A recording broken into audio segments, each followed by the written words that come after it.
Komandant Alban Dervishi është i pari shqiptar, pra i pari po e quaj me origjinë shqiptare, oficer i marinës që në datën do ta bëj vetë publike, tani së shpejti do të marri drejtimin e një anije të flotës luftarake të Shteteve të Bashkuara të Amerikës. Flotës më të madhe dhe më të fuqishme luftarake të globit. Alban, mirë mbrëma një herë dhe shumë faleminderit, edhe urimet më të mëdha. Faleminderit. Çfarë grade ke?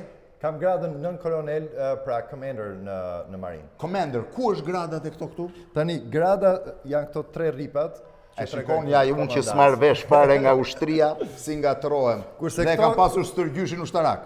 Dhe nën kolonel e kam pasur. Po. Këto janë 3? 3 për commander. Commander. Po këto çfarë janë? Këto janë në për vite kualifikime lartë e poshtë, janë 2 kualifikimet kryesore, kurse këto janë gjithë medaljet në për vite që kemi arritur. Dhe kjo është kapelja e një komandanti? Po. Dhe kjo që nga jashtëzakonshme. Por kjo çfarë ka? Tani do ju tregoj dhe historinë e Albanit. Çfarë është? Kjo është shenja e marinës amerikane? Kjo është shenja e oficerit amerikan që janë 13 yjet, po ta shohësh në qendër, që reprezentojnë 13 kolonit origjinale të Amerikës dhe një shqiponjë që e mban Shield, mbrojtjen. Dhe mban spirancat e famshme ushtarake. Po. Në çfarë viti ke ikur në Shqipëri? Kam ikur në 99, në ato vite tranzicionit. Sa vjeç ishe? Isha 16 vjeç. Ishe në shkollë në Shqipëri? Po, çun lagje këtu, domethënë Vasil Shanto 8 vjet e para, pastaj ke Petronini 2-3 vjetët. Dhe nuk arrite ta mbaroje Petroninin? Jo, fatkeqësisht me ardhjen e llotarisë amerikane. Domethënë ty ka kapur pak dhe periudha e çmendur 97, 98, ku situata ishte e paqet. Të doli llotaria amerikane që shkove?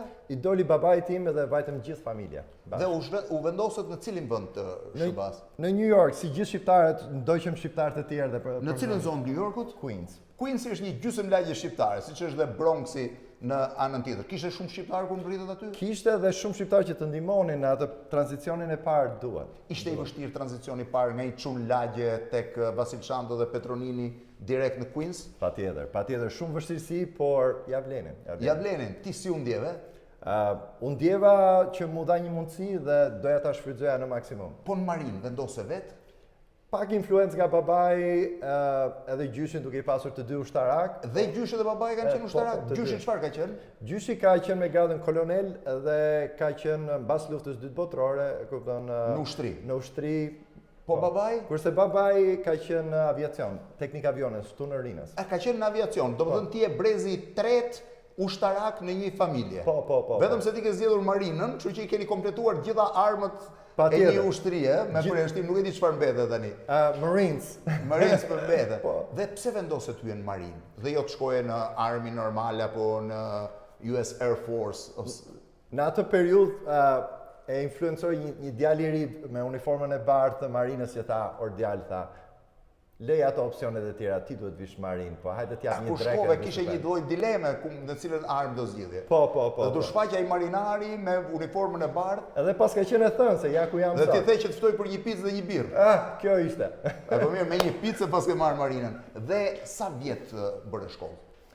Shkollën gjatë 7 vjeçarit të parë që isha nën oficer, mbarova bachelorin 4 vjeçar. Pastaj kam bërë masterin pak më vonë si oficer. Dhe ke paka shumë rreth 25 vjet në marinë? Po. Në çfarë vendesh botës ke punuar? Shumë, pyetje fantastike. Nga Japonia, pra nga perëndimi, tani jam nga paqësori, domethënë. Nga paqësori, në San Diego që jam aktualisht, që po në paqësor, po nga krau këtej. Pastaj në Virginia, në Florida, në Kansas, në Rhode Island, në Itali 2-3 herë. Dhe Itali shumë. Domethënë i paske ardhur globit rreth e rrotull, gjithmonë si oficer marine. Po, gjithmonë në porte të ndryshëm, në anije të ndryshme, në sa anije ke punuar? 7 anije të ndryshme, s'kam lënë det pa shkelur. 7 anije të ndryshme, të gjithë detet e botës i ke shkelur, po për tu zgjedhur komandant. Sa kohë bë seleksionimi? Kur nisi procedura? Procedura që momentin që bësh oficer, pra gjatë gjithë tyre 16-17 vjetësh jam konsideruar dhe gjithçka vlerësohet në ngjitje. Por 4 vjeçarin e fundit që ai momenti që më dhan shansin dhe mbas një sër kualifikimesh dhe me thënë drejtën i fundit ishte tani në shkurt që më dhan atë dhënien e dorës të fundit dhe than Alban, ti do marrësh komandën. Ti do marrësh komandën e një anije. Dhe cila anije tu caktua?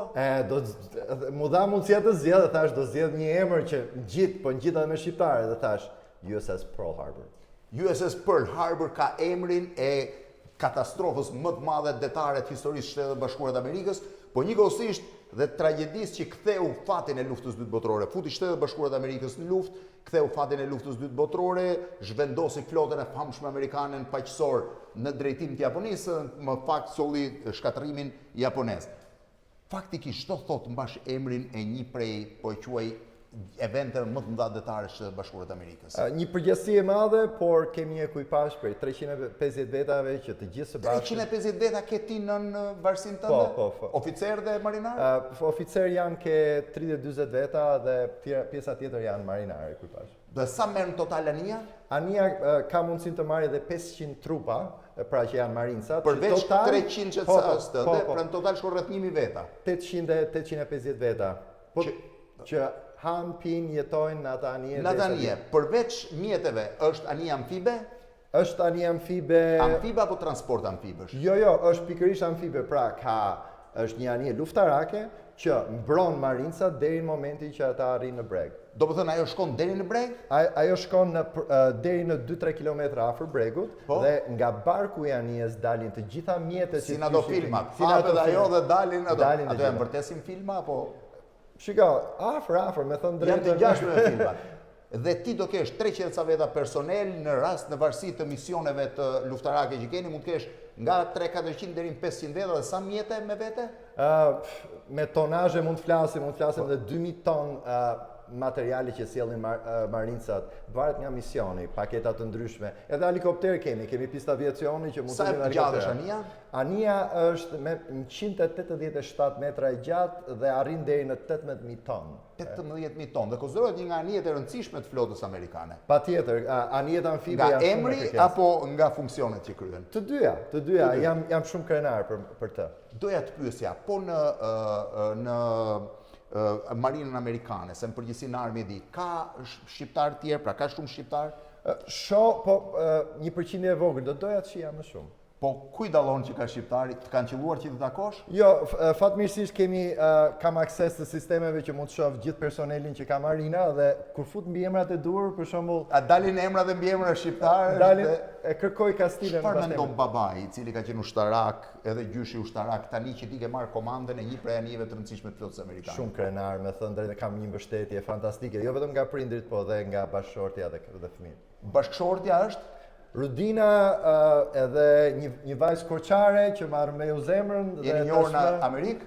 Jemi njohur këtu në Shqipëri, një kushëri na prezantoi. Dhe sa fëmijë keni? 3 fëmijë, Aileen, Aiden and Sylvia, që ti keni me jetë të 3. Në fakt kam dhe një pyetje. Ke ikur emigrant në moshën 16-17 vjeçare, ke bërë gjithë të jetë të vështirë. Ka shumë të ri sot që mendojnë që jeta është më e thjeshtë, merresh me punë të pista e gjëra tjera se sa të shkosh siç keni kaluar 25 vjet. Cili do jetë mesazhi që do t'i jepni çdo një të riu sot? Faleminderit për këtë pyetje. Mesazhi im është ky. Gjenerata e sotme është shumë e fokusuar në të drejtat dhe privilegjet që jep shoqëria. Dhe atë që do doja të shija më shumë ishte fokusimi në detyrë dhe përgjegjësi në jetë, kupton, dhe do doja që të rinjt të fokusoheshin edhe më shumë në përgjithësi që kemi ne, jo vetëm kundrejt familjes tonë, po edhe shoqërisë. Atëre, të falenderoj shumë, Alban Dervishi, i pari komandant me grad me origjinë shqiptare në një anije të marinës luftarake të Shteteve të Bashkuara të Amerikës. I pari, urime dhe falenderit. Shumë falenderit, shumë krenar të jem këtu me ty dhe të jem një shqiptar. Falenderit.